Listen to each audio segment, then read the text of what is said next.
Killing details emerge suggesting John Matara might be a serial killer or a possible chronic offender.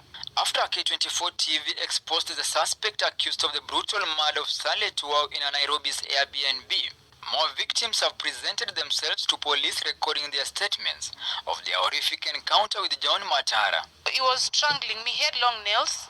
Alikuwa na kidole moja hapa na ingine hapa. So he kept strangling me so much hadi akachezo marks. Among the victims is this young woman who will not reveal her identity. The lady alleges she met John Matara through an online dating app.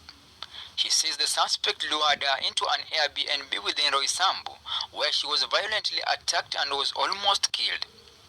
I met this guy in a dating site. He called me, we exchanged numbers, he called me to a certain Airbnb.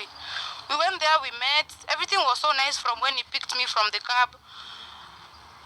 At around midnight, he changed his mind and started beating me from nowhere. He did bad things to me. He was using a knife and an iron box to threaten me to give him my phone passwords and M-Pesa PIN and accounts. So after everything was done, I gave him everything. He checked my account and saw the amount of money I had. He hurt me a lot. Just like Starlet Wahu'S story, their meetup turned tragic, but she rescued herself by a whisker. She says Matara had lured her into having sex with her.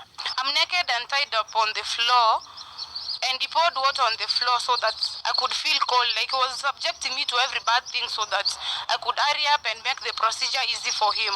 Police now say investigations into Starlet Wahu'S brutal killing has taken a twist after the strange revelations.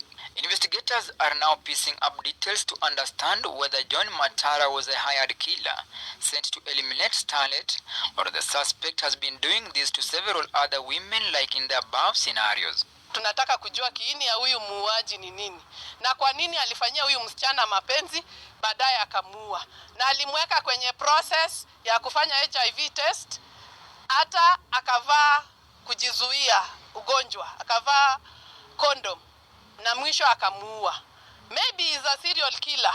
However, the suspect alleges he has been dating Starlet Wahu for 2 years, and their relationship was doing well until the fateful day he is accused of killing the 24-year-old. He alleges the two talked and agreed to meet at an Airbnb in Nairobi South B Estate. On that day, each of them arrived at Papino apartment using their own means. Starlet paid for her taxi.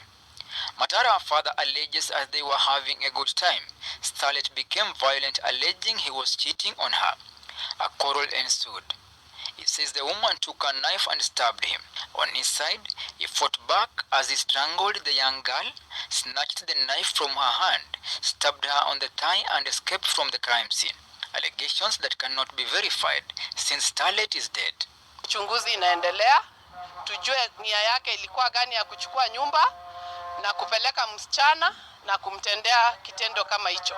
Investigations have further revealed Starlet Wahu has been living a flamboyant life, flaunting wealth and a soft life, contrary to the social status of John Matara, who alleges the two have been in a relationship. Starlet's passport also reveals details of how the young girl has traveled to several places around the world, among them the UAE, Nigeria, among other places. The deceased was an online model and lived in a posh estate within Langata. On his side, John Matara appears to be a struggling man who lived within Ruiru sub-county along the bypass. Matara says he is a graphic designer by profession. Police are also questioning Starlet's relation with her family, since on the day she was killed, no one called her mobile phone for more than 24 hours, as police pondered on her identity. It also emerges Starlet Wahu is a young sister to Pastor Kanyari. However, her family says they never knew about Johnny Matara, who alleges the two were in a romantic relationship. Meanwhile, Starlet has been buried at her parents' home in Nairobi's Kamulu estate.